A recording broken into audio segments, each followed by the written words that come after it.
So we're going to move on now to Becca Gatrell from the Society for Social and Critical Psychoanalysis in the UK, and her talk, Mum's the Word, Contemporary Mothering in a Time of Social, Environmental and Mental Collapse.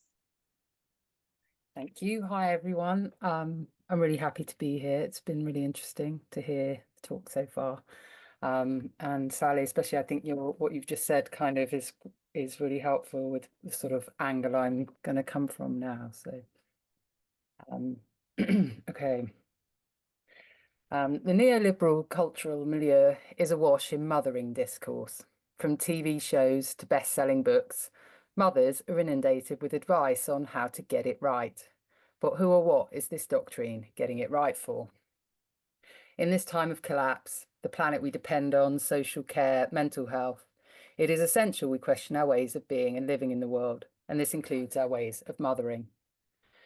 Foucault says, the real political task in society is to criticise the workings of institutions that appear to be both neutral and independent, such that the political violence that has always exercised itself obscurely through them will be unmasked, so that one can fight against them. Contrary to the ideological notion of mothering as instinctive, this paper explores mothers as the primary producers of the neoliberal world, whereby mothering shapes and is shaped within a subjectivity writ large for achievement and phobic of lack. It considers the influence of psychoanalytic theory on the mothering zeitgeist, but it also uses psychoanalytic theory to unmask what might be at work. Primarily referencing Freud and Lacan, it explores a manic panic of contemporary mothering experience in its quest to realise an ideology that prioritises the child above all else and promotes an all-good and never disappointing mother. In a bid to find new ground that might interrupt the individualism at the heart of capitalist collapse and contemporary mothering, the paper turns to the body as a wild site of transformation and considers Adrienne Rich's distinction between motherhood as institution and mothering as a force for social change. In my own life and work as an analyst, I witness an overwhelming anxiety arising from mothers' ever-ambitious project to avoid disappointment, both for and of themselves, their children, and on behalf of society. Looking back through a psychoanalytic lens, a Winnicottian good enough mother with my own children seems perhaps possible, but I felt an overwhelming expectation beyond their insatiable demand. Perhaps this persistent call for more was not structured by the children per se, but by a response to neoliberal ideals. Capitalism needs for people to dream big, to seek what is beyond.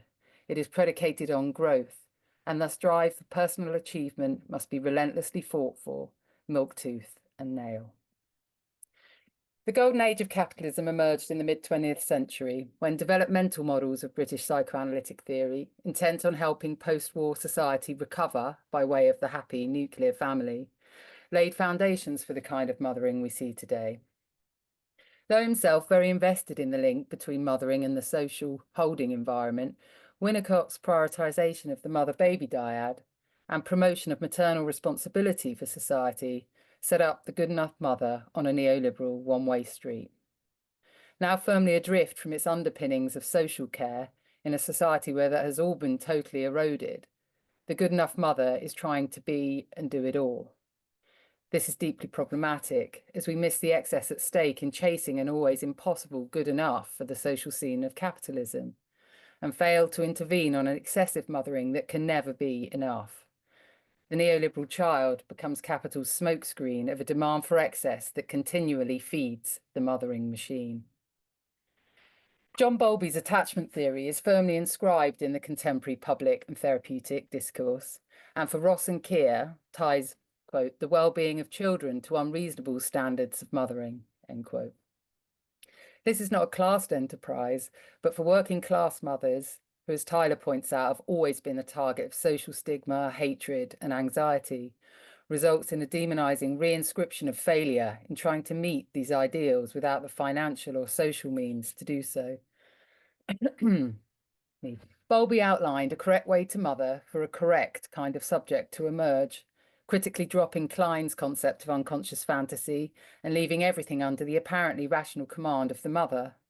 This silencing of the drive left Freud's theories in a monolithic blueprint for neoliberal subjectivity, where the shutting down of risk includes any notion of the risky business of sexuality, and mothering was stranded in a theoretical framework subservient to a knowledge perniciously suited to the social power. And so for all the noise, there is a deathly quiet around much of the mother-child relation. Something is being tamed and silenced. Kristeva says, mothers participate more or less unconsciously in obscuring maternal passion. They would rather benefit from this ideology of the womb as sacred and the marketing of the perfect child than wait out the risk and benefits this passion holds for them, their children, the father, and society at large.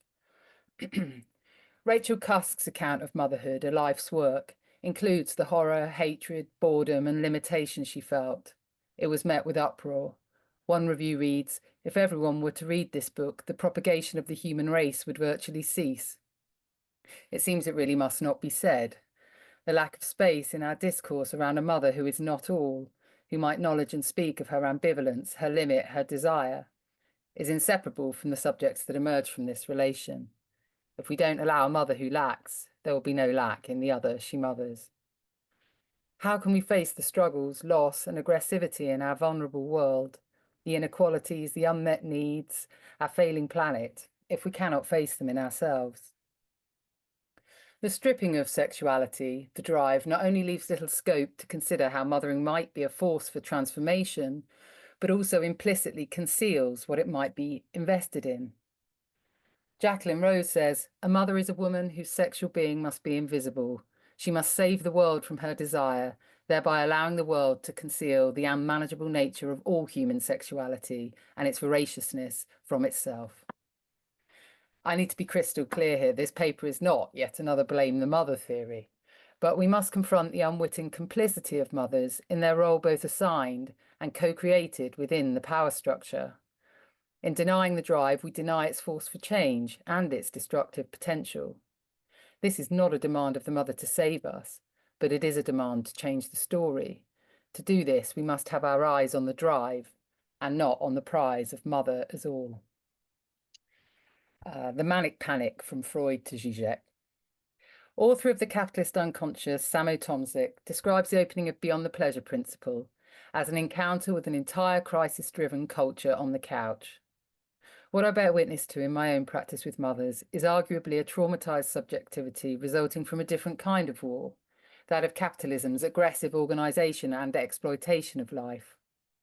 Freud remarks on the soldiers' attempt to master their trauma by repeating it, going on to elaborate an unconscious repetition that persistently tries to master what is always felt as traumatic, that we are missing something, a concept capitalism knows only too well how to exploit.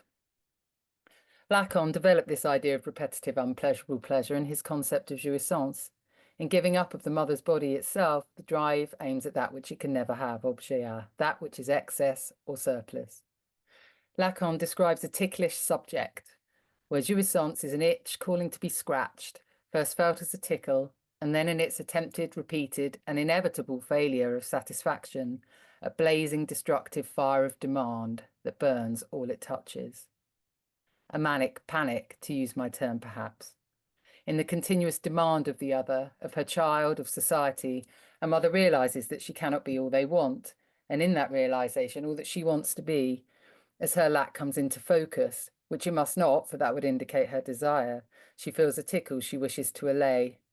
But in attempting to assuage this demand of her, by her, to regather up the protective, all-achieving mother-child sphere, all that cannot be said burns all it touches. This disavowal of vulnerability and aggression silently screams its hatred in the consequences for the planet, society, and the fragile subjects it produces. Lacan's seminar of 1953-54 develops Freud's superego of civilization and its discontents as an authority that takes over when there is a failure of the law, synonymous with a failure of signification and desire. In this failure, the unrepresented libidinal energy can be commandeered by the superego into something useful for the social order. Superego is a domestication of aggressiveness by way of a social command that is unrelenting. You cannot capitulate enough for the superego. The more you give in, the more you give up of yourself. This goes some way to consider the lament of a mother's guilt and her complaint, I don't know who I am anymore. The more she tries to find freedom, to locate her singularity, the more wrapped up she becomes in a conformity to what the social authority wants her to be. Zizek goes a step further, theorising superego as a kind of glue that destroys rather than joins the social collective. For Zizek, superego is redefined as capitalism's aggressive command to enjoy. It does not take long at the school gates to witness this deathly attachment to an excessive enjoyment which cannot be enjoyed, a resigned, proud, busied commitment to this mothering work that never ends, wrapped up in exhaustion and anxiety. Whilst the word of Freud, Lacan, Zizek provide an appealing framework for the unconscious at work, it is not helpful for thinking about how we might interrupt the mothering inertia. We're stuck with a theory of lag, the very thing that capitalism exploits and neoliberalism denies. For Zizek, political action takes place in the lacuna where the law fails, by way of refusal to fill this gap with superego. But how can a new movement of mothering, one that resists capital, be transformative in this space where mothers are so bound by guilt and being all good? Zizek lays out this impasse in the Metastases of Enjoyment. Superego is the revenge that capitalizes upon our guilt, the price we pay for the guilt we contract by betraying our desire in the name of the good, the necessary inverse underside of the ego ideal. 3 minutes. Jameson Webster says the body rebels first. Even when lifestyle tries to cater to this body in protest, something doesn't sit right. So what about the mother's body? How might it start the rebellion? I do not wish to essentialise birth. There are, of course, many mothers who do not give birth, but it is perhaps one place of resistance, of creative potential for an energy cut loose. Susan Stryker's visceral description of her partner's birth describes a profound opening, one that is as psychic as it is corporeal, not only for the birth mother, but also for her. Leaving the hospital, she was filled with a vital energy that wouldn't discharge. Holway suggests the experiences of women as they become mothers are partly beyond words. Surely then we must embrace this powerful transformative experience that escapes a totalizing definition in language and is thus resistant to patriarchal knowledge. We must come to recognize that which simply cannot be known and whose power resides in the body. In her work on the matrixual border space, Ettinger describes a psychic space that exists beside the phallic, a zone of encounter between the most intimate and the most distant unknown. In acknowledging the radical uncertainty of birth, of transformation under the most intimate and dependent condition of bodies, might we encounter something that resists subjectivity caught up with an invulnerable mothering that knows what it is doing? For all the talk of the emergent child in psychoanalysis, there is relatively little said about the emergent mother or the sheer unruliness of pregnancy and the birth experience. One of the notable exceptions is Julia Kristeva, for whom mothers are in a catastrophe of identity. Rosemary Balsam suggests there's still a scotoma in analytic case studies and practice on the tsunamic experience of pregnancy and birth that has reiterations for the patient's whole world. Why are psychoanalysts failing to address this transformative space, especially when it touches on the bedrock of psychoanalysis, conversion, an encounter with powerful forces on a differentiating edge that has a radical aptitude for reinvention? Just under a minute. Okay, just conclude. So almost 50 years ago, convinced the way we lived in society was dangerous for humanity, Adrian Rich made an important distinction between motherhood as institution and mothering as a transformative force for change. But perhaps it's only now, in the collapsing promise of the heteronormative white middle-class dream and prominence of different forms of refusal, queer resistance, class uprisings, anti-racist protest, a new mothering might take shape. As a practice dedicated to transformation and the alleviation of suffering, an ethical and political psychoanalysis must call into question its own part in establishing institutional motherhood by positioning the mother as guardian of a normative, developmental order. One point of resistance might be found in shining a light on the decentering experience of birth, but to leave it there would be to collude with the patriarchal fantasy that women are mothers and mothers are those who give birth. So how might we consider Rich's distinction in broader feminist terms? In an attempt to traverse his own stuck fantasy, Lacan's later work theorizes the not all of woman as a possibility that escapes this feedback loop of repression and signification, accessing a different kind of lacuna the superego cannot touch. This perhaps elucidates why discourse attempts to totalize women under the signifier mother. The lack of word for not mother is testament to this. Firstly, then, we must surely look to the not mother in any act of resistance, for they're already challenging what the social authority wants women to be. In Sheila Hetty's book Motherhood, she asks, do I want to show myself to be the normal sort of woman? And what is that normal sort of woman inscribed to be within our culture? And perhaps more importantly, what does that do? This is around her having a child. So just to conclude, I mean, as we explored, it might be doing a great deal to support a fantasy that is destroying life. Hetty's question raises a question about the truth of a homogenous mothering. In looking to different practices of mothering that do not subscribe to a satisfaction of patriarchal power, can we raise further questions that highlight Richard's distinction? Rose points out that solidarity amongst mothers across class and ethnic boundaries is not something Western culture seem in any hurry to promote. But perhaps in the face of collapse and visible resistance, there will be a chance for different cultures of mothering and care to be recognised. In embracing the maternal in its myriad of forms, we can perhaps hope for an evolving subjectivity, less cemented in the neoliberal, monolithic I, allowing for a collective social engagement resistant to Zizek's glue. For Kirk, the maternal is about mothers and others, and the social network of relations in between us. Surely this is something psychoanalysis is uniquely positioned to support.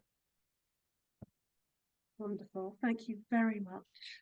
So we have 3 minutes for comments or questions, Rebecca. I have a thought. Hey, Becca. yes. I guess I'm thinking about your distinction between motherhood and mothering, and then I'm sort of like moved over to sort of parenting with in the verb sense again as a nurturing thing, and then I went to the perhaps infanting and childing, sort of like just to play around with that sort of verb like concept, and thinking about the crisis, as you said, the catastrophe of identity of motherhood being connected somehow to the catastrophe of identity of being a child or an infant and having our needs met. Yeah, I guess I see the catastrophe of identity as something important, that we need to acknowledge this catastrophe of identity rather than be subsumed by the neoliberal identity that is so kind of invulnerable and sort of done up and you know what kind of causes this capitalist war, what it's doing to the world. So I think we are always all in a catastrophe of identity, and if we're not, then why not? In a way, like we have to explore. There has to be doubt and questions. I guess I understand what you're saying and I completely agree, but I was sort of like bringing it over to the infant and the child and the catastrophe of identity around attending to the infant's needs, the child's needs in society, and how those two are connected, I guess. Yes, I suppose we're in this realm of needs, which is complex. Obviously, there are needs and responsibilities. Yes, I guess not just the mothering, but the parenting responsibilities towards new life. Yes, of course, and obviously the paper is very specific about mothers. I mean, the longer paper had more kind of talk around other forms of parenting, but I suppose very specifically, I think mothers are very often still in a very particular position in regard to this, despite the discourse around parenting and the changing kind of views, that there is still quite a rigid distinction between what is expected of mothers, what mothers expect, and how that takes shape within that dyadic, still, I think, often relation. Becca, I'm just thinking. Oh, sorry, is that it? 30 seconds. We're at break. But Sally, yeah, I was just thinking the you know, that trauma, that tremendous trauma of identity. Yeah. Just wonder if actually, you know, part of the problem is that it's just called postnatal depression, and you know, and therefore as it would be, wouldn't it, in the kind of society that we're talking about today, which, you know, if you don't mother in the right way or feel in the right way, then that must be you being depressed or mentally ill or something like that. Whereas, yeah, I mean, this has been cut down, but I think that's really important. The medicalization and language used around birth, post-birth, everything gets locked back down again under these terms, which allow very little space for this catastrophe of identity, you know. And I was just thinking the other thing very quickly is, of course, once women Very have had a quickly, because baby, we're eating into our breaks, Annie. they never get the chance to go to therapy. That's it. Finished, Liz. Sorry. No, that's a pleasure. Thank you very much. We'll take a break now. Back at midday for our response from David Jones.